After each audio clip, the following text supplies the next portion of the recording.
주영진의 뉴스브리핑 2시 순서에서는 정치권 소식 집중적으로 전해드립니다. 오늘 정치권 소식에서도 톱뉴스는 북한 김정은의 이복형 김정남 피살 소식과 관련된 소식입니다. 이 자리에 김우석 미래전략개발연구소 부소장 그리고 박창환 장한대 교수 나오셨습니다. 두 분 어서 오십시오. 안녕하세요. 그리고 SBS의 민성기 선임기자도 함께합니다. 민 기자도 어서 오세요. 박 교수님 어제 김정남 피살 소식 듣고 네. 어떤 생각이 가장 먼저 드시던가요? 일단 놀랄 만한 일이었습니다. 정부 발표에 따르면은 사실 형제를 갖다가 죽인 꼴이 되는 거 아니겠습니까? 그렇게 되면 상당히 놀랐는데, 근데 시간이 가면 갈수록 좀 사건이 좀 황당해요. 국정원 발표나 이런 국회에서 나오는 얘기를 보면 북한의 특수 요원들의 영화 속에서 나왔던 임무 같은 그런 거였는데, CCTV에 다 출연해서 자기가 어디 사람인지도 택시한테 기사 얘기하고 또 심지어는 공항으로 다시 돌아오고 그래서 잡히고 이런 일들을 보면서 이게 과연 어떻게 된 일인가? 이게 좀 사실관계 파악이 좀 더 돼야 될 필요가 있다. 그래서 좀 우리가 안보 문제를 되게 많이 지금 며칠 사이에 3일째 지금 되는데 이 얘기를 했는데 좀 더 냉정하게 좀 살펴볼 필요가 있는 사건 아닌가라는 생각이 듭니다. 김우석 부소장은요? 우선은 역시 북한은 지금 우리하고 같은 시대에 살고는 있지만 다른 세계에 살고 있는 거 아닌가라는 생각이 들어요. 냉전 시대를 살고 있다라는 거죠. 결국 대한민국은 지금 미래로 가고 있는데 북한은 계속 과거로 돌아가고 있다. 그런 면에 있어서 우리가 진지하게 대화의 상대로 북한을 볼 수 있는 것인가라고 하는 본질적인 문제가 있는 거고요. 그다음에는 거기에 대해서 우리가 과연 제대로 대처하고 있느냐라고 하는 반성들도 좀 해볼 필요가 있다 생각합니다. 네. 두 분이 말씀하신 것과 정치권의 반응이 비슷한 것 같습니다. 각 정당 오늘 아침 회의에서 김정남 피살 사건과 관련해서 어떤 얘기를 했는지 저희가 준비해봤습니다. 김정남 피살 사건은 아직까지 정확한 사인은 물론이고 범인과 배후가 확인되지 않은 상황이죠. 여러 가지 설이 난무하고 있습니다. 이 건과 관련해서 그 어떤 안보 장사를 획책하거나 음모론도 용납될 수가 없을 것입니다. 북한 김정은 정권의 반인권적 잔혹함과 폐륜성 폭압성은 자신의 이복형을 독살하는 것에서 여지없이 드러나고 있습니다. 국민의당과 민주당의 이 같은 안보관 변화가 북한의 신형 탄도탄 발사나 김정남 피살 등 안보 상황에 대한 우려가 커지는 현 국면을 일시적으로 모면하기 위한 것이 아니길 바랍니다. 국정원은 김정은이 지난 13일 피살된 직후 서너 시간 후에 피살 사실을 알았다고 밝혔습니다. 정부의 안일함을 그대로 보여주는 현실이라고 생각합니다.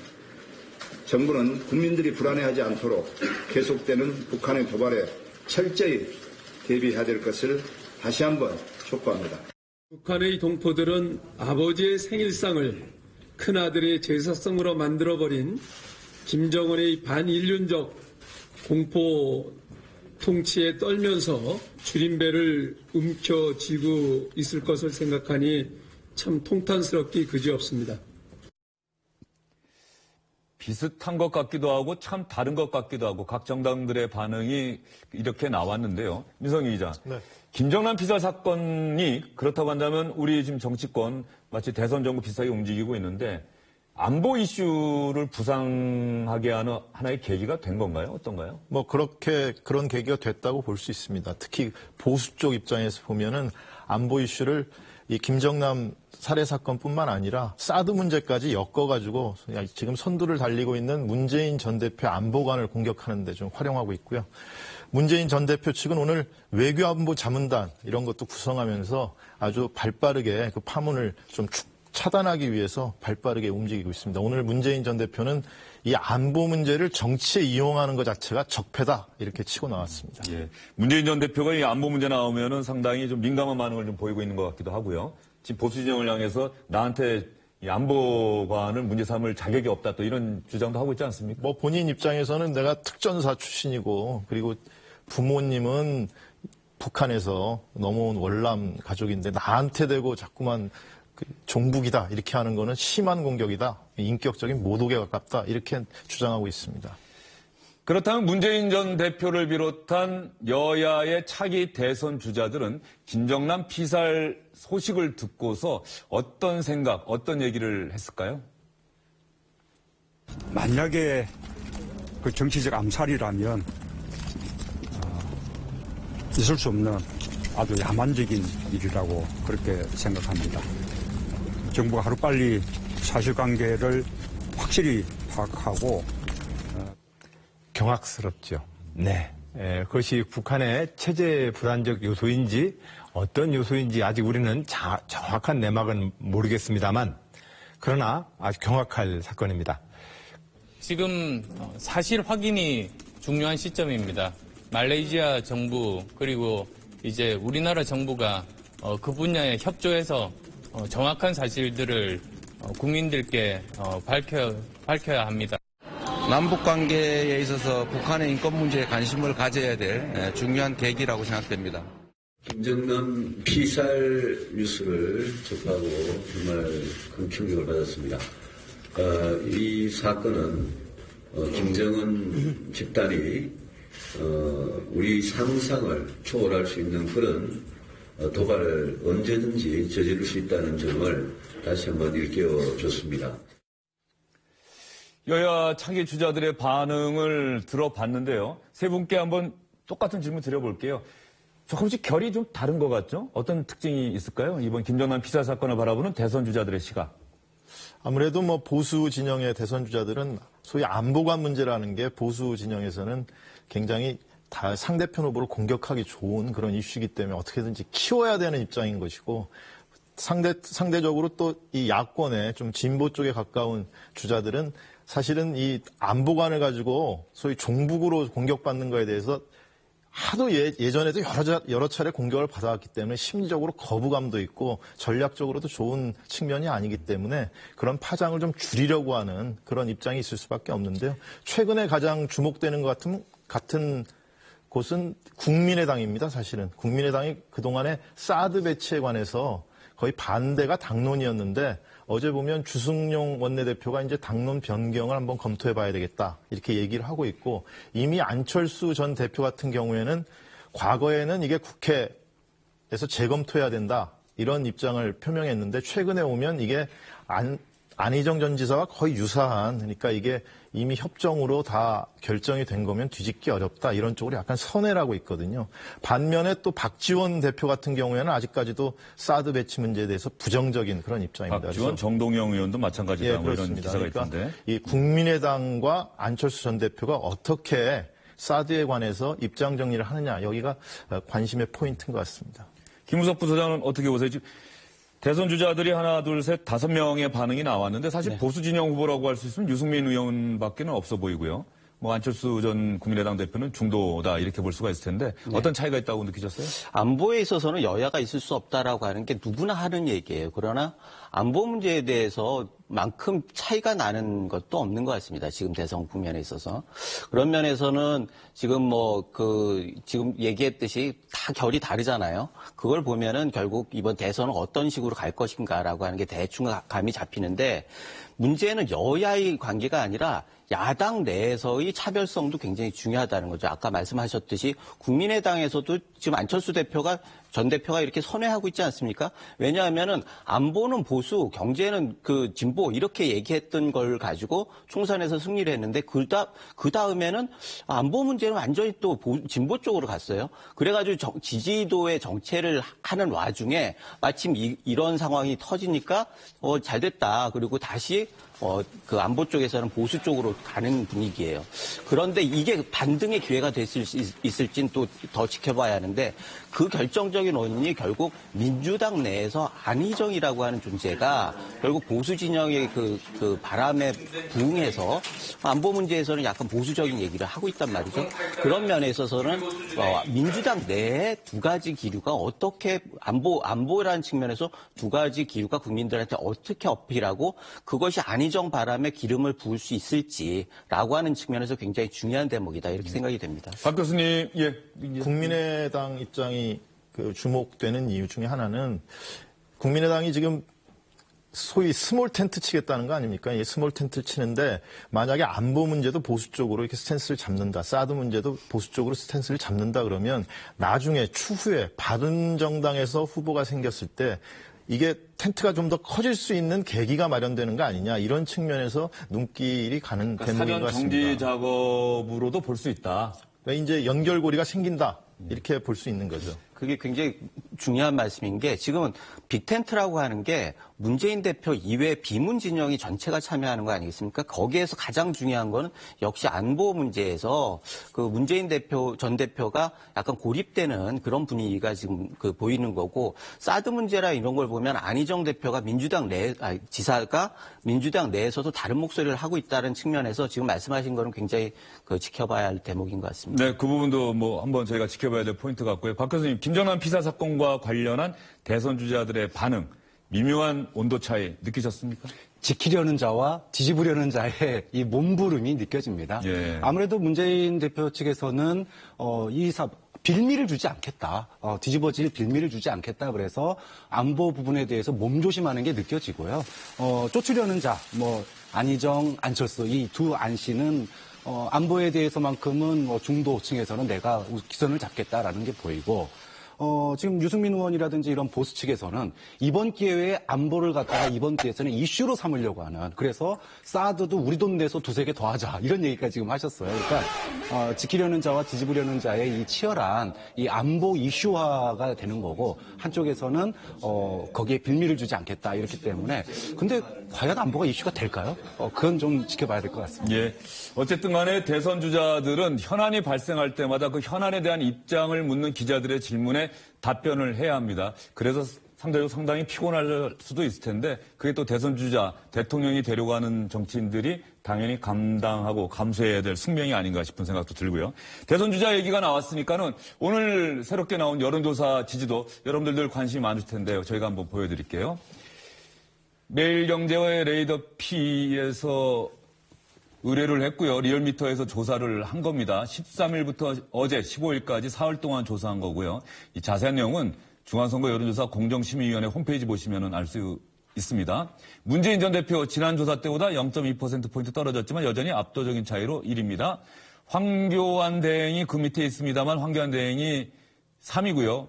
문재인 전 대표 오른쪽에 안희정 충남지사가 19.3% 지난 조사 때보다 2.6%포인트나 올랐군요.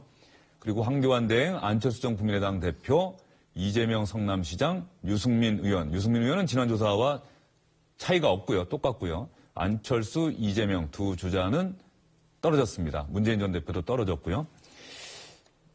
저 조사 결과를 보면은 안희정 충남지사 조금 전에 김우석 부소장 얘기를 했습니다만 박 교수님, 네. 안희정 지사의 상승세는 계속되고 있다 이렇게 볼 수가 있겠네요. 사실 이제 여론조사는 추세를 보는 게 중요한데요. 반기문 중도 포기 이후에 가장 누가 이제 득을 받느냐.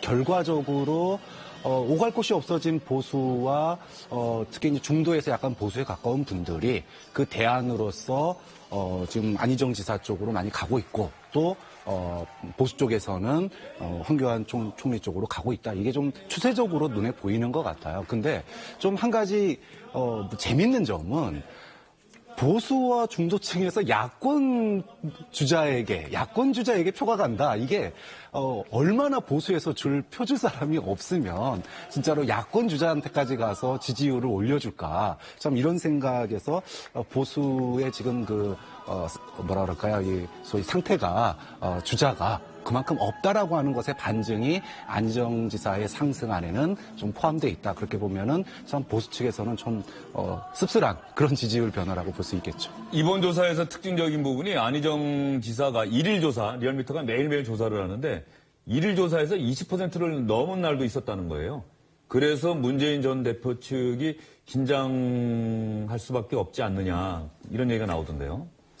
되게 민주당 쪽에서 볼 때 안희정 지사의 지지율이 20% 선을 넘으면 이게 아마 일반 국민 경선에도 상당히 영향을 미칠 것 같다. 이런 얘기를 계속 해왔거든요. 그런데 지금 20%에 거의 육박하는 수준이고 상승세가 두드러지기 때문에 문재인 전 대표 측 입장에서는 어느 정도까지 안희정 지사가 뜨는 거는 당의 외연, 나중에 자기가 흡수할 수 있는 그런 외연을 넓혀주는 효과가 있기 때문에 굉장히 좋은 건데 이게 일정 선을 넘어서 결선 투표에 붙을 정도로 안희정 후보의 지지율이 올라온다. 이거는 상당히 부담스러울 수 있죠. 김무석 부소장께는 이 질문 드릴게요. 안희정 지사의 상승세, 황교안 대행은 좀 얘기를 안 해도 될 것 같아요. 왜냐하면 저희가 매번 얘기를 했습니다만 출마 의사를 밝히지 않았기 때문에 네. 일단 빼놓고 얘기하면 다른 주자들 이재명 성남시장이나 안철수 전 국민의당 대표는 안희정 지사와 대조적으로 하락세를 보이고 있다. 그러니까 지지도가 올라가지 못하고 있는데 그 이유는 어디에 있다고 보세요? 전체적으로 보수 진영에서는 응답률이 굉장히 떨어지고 있는 게 사실인 것 같습니다. 그런데 지금 보시면 문재인, 이재명 이런 분들의 떨어진 만큼 이상으로 지금 그 안희정 지사가 올라가고 있단 말이죠. 그런 건 일정 정도의 그 반등의 그 추동력이 있는 거 아니겠습니까? 그런 면에서 안희정 지사가 드라마를 쓸 수 있겠다라고 하는 그런 기대들이 있는 것 같아요. 중도나 보수 진영뿐만 아니라 진보 진영에서도 노무현 전 대통령이 했던 그 드라마를 결국은 이번 대선 때는 안희정한테 기대를 하는 거 아닌가라고 하는 생각이 들고 그 드라마가 가능하다는 건 대세론에 있는 문재인 전 대표에게 그 드라마를 기대하기는 좀 힘든 거 아니겠습니까? 그러면은 결국은 지금 30% 바로 넘겼는데 결국 40%의 지금 대세론이 대세가 돼야 하는데 대세가 못 가고 지금 정치 상태에 있단 말이죠. 그런 면에서 드라마를 할 수 있는 거는 역시 안희정 지사가 아닌가 이런 기대들을 하는 것 같아요. 그래서 그런 기대가 20%를 넘는 순간 가속도가 좀 붙고 지금 어제부터 그 선거인단 모집을 했는데 좀 뜨겁다는 거 아니겠습니까? 그런 면에 있어서는 그런 드라마를 해도 되지 않을까라는 생각이 진보 진영에 있는 것 같고 보수나 중도에서는 중도에서 마땅히 지지할 사람이 없는 것 같아요. 박 교수님 말씀대로. 그런 면에서 그래도 나라의 안정을 위해서는 조금 그 차악이지만 뭐 안희정을 지지하는 게 맞지 않느냐 이런 분위기가 전체적으로 있으면서 전체적으로 좀 시간이 갈수록 좀 지지가 커지고 결국 그 결과로 문재인 전 대표는 좀 빠지는 거 아닌가 이런 기대들을 하는 것 같아요. 드라마라는 말 자체에 담겨 있는 거겠죠. 문재인 전 대표가 안희정 지사의 추격을 받지만 그래도 끝내 1위를 차지한다면 그건 드라마라고 안 할 것 같아요. 드라마라는 역전이라는 그렇죠. 걸 예. 포함하고 있는 예. 거죠. 2002년 각 당의 대선 후보 경선 보면은 이해창 한나라당 총재가 그건 드라마가 아니지 않습니까? 그렇죠. 원래 압도적이었는데 대선 후보도 됐고. 네. 그런데 민주당 대선 후보 경선에서는 이인재 당시 후보가 1위라고 했는데 노무현 후보가 그걸 뒤엎은 거 아니에요. 네. 그래서 결과적으로 대선 본선에서 노무현 후보가 이해창 총재를 누르고 이기고. 2007년 같은 경우에도요. 사실은 당내에서는 박근혜 그 후보가 굉장히 탄탄했지 않습니까? 한나라당 후보 경선에서. 예. 그런데 그 이명박 후보가 여론으로 이걸 뒤집었기 때문에 대설이 굳힐 수가 있었던 거다. 이런 관측들이 있어요. 그런 걸 보면 이번에도 상당 부분 당내에는 문재인 대표가 굉장히 강고하지만 이게 선거인단이라고 하면 그 수에 따라서 굉장히 큰 변화가 있을 수 있다. 그 수를 견인하는 건 결국 안희정 지사가 아닌가 이런 얘기들을 많이 하고 있습니다. 결과적으로 얘기를 하다 보면 자연스럽게 민주당 쪽으로 얘기가 나올 수밖에 없습니다. 민주당이 어제부터 대선 후보 경선에 참여할 선거인단 모집 시작했습니까? 네, 일반 선거인단 모집 시작됐습니다. 21만 명이나 참여를 했다고요, 첫날에? 어제 저녁, 그러니까 밤 9시 기준으로 보면 22만 명이 좀 넘어섰다고 그러는데요. 거기에는 이제 권리당원 19만 5천 명이 포함되어 있는 것이죠. 22만 명 중에 19만 5천 명은 권리당원? 예, 네. 권리당원이니까 일반인들은 한 2만여 명 이상 신청을 했다고 보고 어제 시스템에 좀 문제가 있어가지고 전화도 먹통이 되는 경우가 많았고 인터넷 신청도 잘 안 됐다고 그럽니다. 그러니까 오늘 보니까 다 정상을 거의 되찾은 것 같아요. 제가 오늘 오전에 한번 해봤는데 정상을 거의 되찾은 것 같아요. 그러면 뭐 오늘서부터는 더 많이 늘어날 수도 있죠. 과거에 보면 첫날에 지난 2012년 대선 때는 한 첫날에 일반 시민들이 한 17,000명 정도가 그 접수 절차를 끝냈다 그래요. 그런데 이번에 보면 벌써 2만 명 좀 넘어섰다는 거는 장애가 있었는데도 불구하고 지난 선거 때보다 많다는 거니까요. 민주당 쪽에서는 200만 이상이 가능할 것 같다. 이렇게 예측하고 200만 있습니다. 명이 가능하다. 그러면 200만 명 중에 당원은 한 어느 정도 되는 겁니까?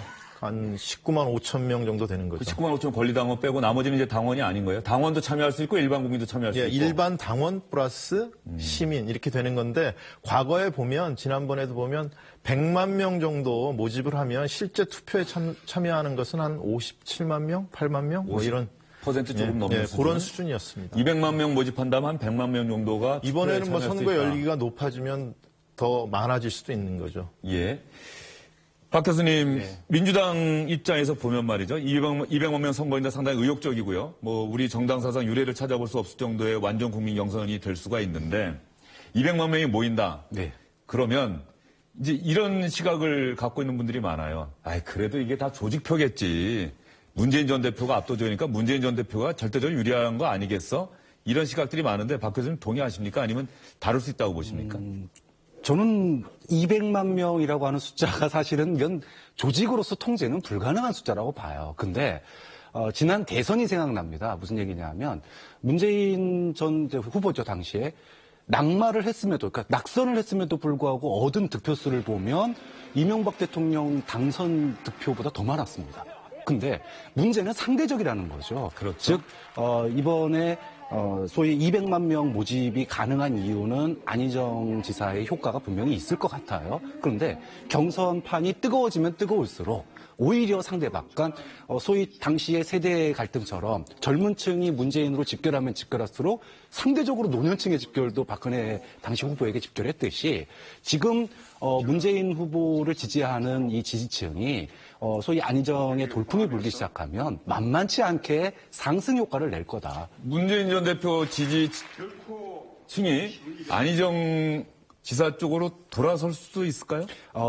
아까도 이제 말씀하셨는데 흥행에 도움 주는 것까지는 오케이지만 이것이 만약에 정권 교체에 위협이 되는 어떤 변수로 등장하는 것. 그러니까 지금 소위 문재인 지지층의 기본이 되는 거는 이번 선거 프레임은 정권 교체라는 거예요. 근데 갑자기 후보가 문재인 대세론이 깨지는 거에 대해서 두려움이 있는 겁니다. 문재인 대세론 깨지고 그 다음 사람이 확실하게 대권으로 간다 그러면 괜찮은데 이 대세론이 깨져서 자칫하면은 중도나 보수로 판이 바뀌어버리는 걸 우려하고 있기 때문에 저는 안희정 지사의 돌풍보다 이 정권 교체에 대한 문재인 지지층의 결집도가 상승작용을 할 것이기 때문에 결과적으로는 문재인 대세론이 유지되지 않을까라고 저는 바라보고 있는 듯입니다. 그러면 일반 국민 누구나 참여할 수 있다고 한다면요. 이제 자유한국당이죠. 자유한국당이나 바른정당, 보수정당을 지지하는 분들도, 보수정당의 당원들도 이 더불어민주당의 대선 후보 경선 선거인단이 될 수 있는 겁니까?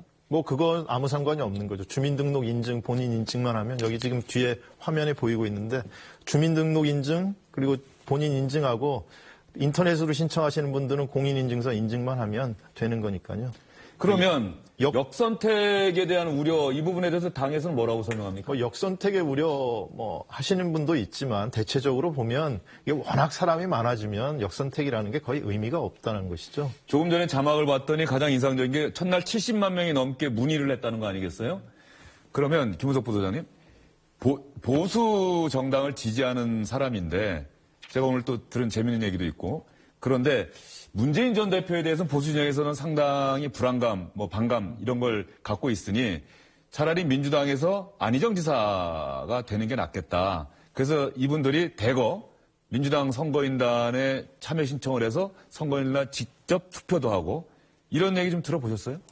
제 주변에도 보수에 있는 분들 상당 부분이 결국 말씀은 그렇게 하시죠. 등록을 해가지고 투표를 해야 하는 거 아니냐 이런 얘기들을 하세요. 그걸 실현될지 현실화될지 그거는 차후의 문제고 그런 걸 보면은 지금 사실 문재인 대표에 대해서 반감이 확실하게 큰 건 사실인 것 같습니다. 그리고 그거를 막아야 한다라고 하는 보수 진영의 어떤 절박함 그런 것들이 있는 것도 사실인 것 같아요. 그런데 아까 박 교수님 말씀하신 대로 어느 쪽에 결집을 하느냐 이런 부분인데요.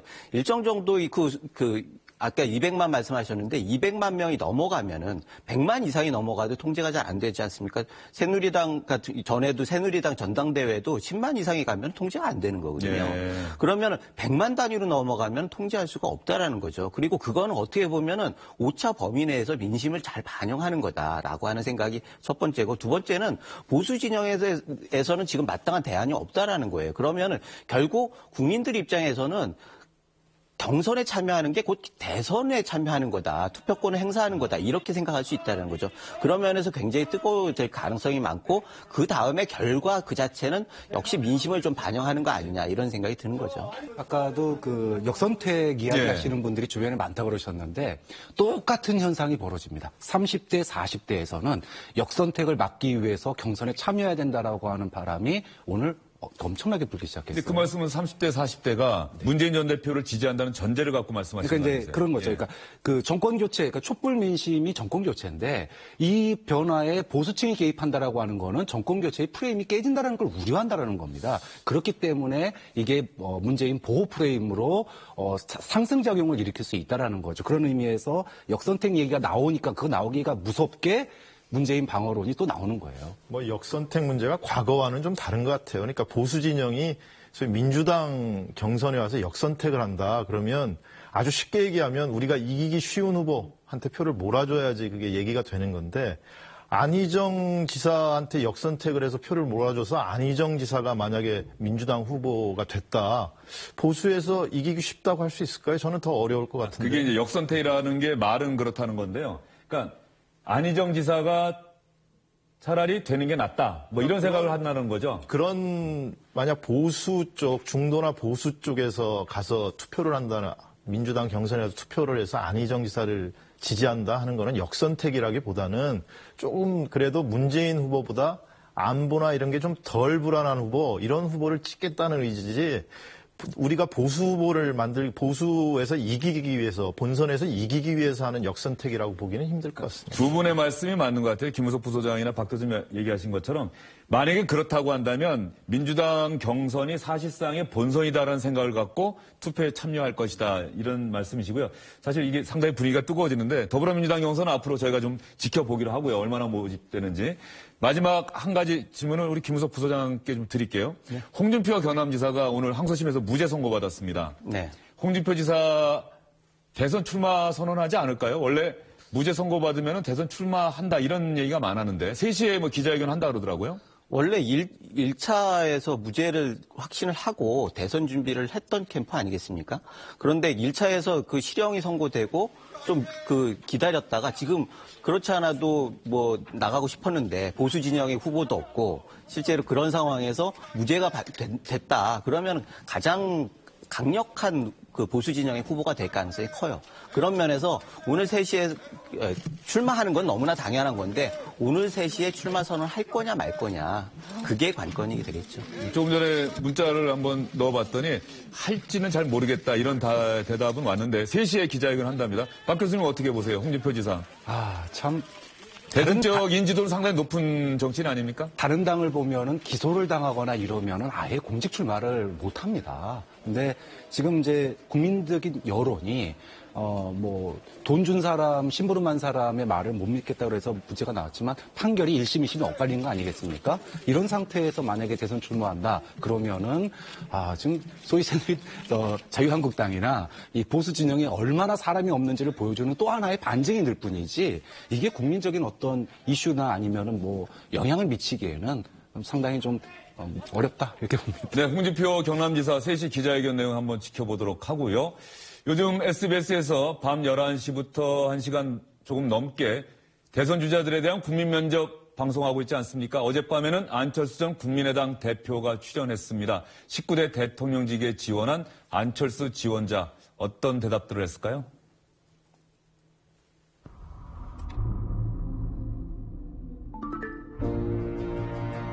대한민국 19대 대통령 지원자 안철수입니다.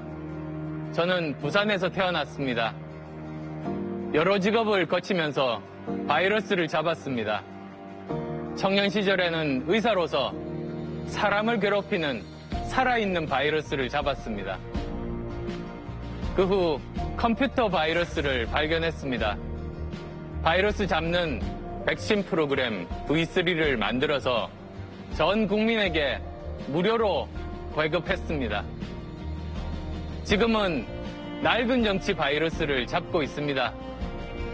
낡은 정치 바이러스, 부패 바이러스, 기득권 바이러스와 싸우고 미래를 준비하겠습니다.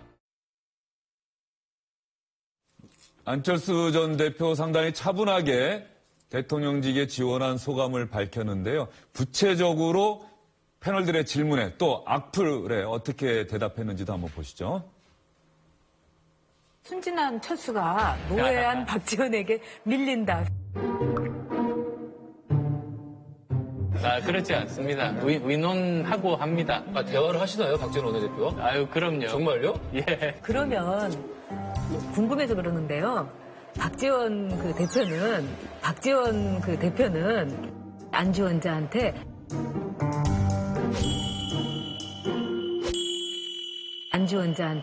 계모예요? 아니면 사촌은 형이에요? 아니면은 동료죠. 정치적인 동료죠. 동료. 그냥 편안히 읽어주시면 되겠습니다. 예. 네. 자, 좀 살펴보겠습니다. 그렇게 살 거면 스펙 놔줘요, 형. 형이라고 하는 사람이. 애정이 있는 거예요. 안철수 정치 빼고 다 잘함. 사실 아직 부족합니다. 그렇지만 작년에 총선을 통해서 돌파력도 보여드렸고 정치적인 결과물도 증명을 했습니다. 앞으로 또 더 노력해서 더 보여드리고 증명하도록 하겠습니다. 영희야 철수 데리고 가. 이러면 큰일 납니다. 제 아내는 미경인데.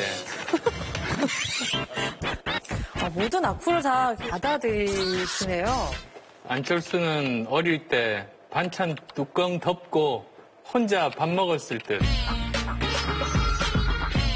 깍쟁이처럼 네. 혼자서 자기 것만 먹고 안 뺏기려고 하고 아마 그런 아이 상상하고 그러신 것 같은데요. 네. 그렇게 안 살았습니다.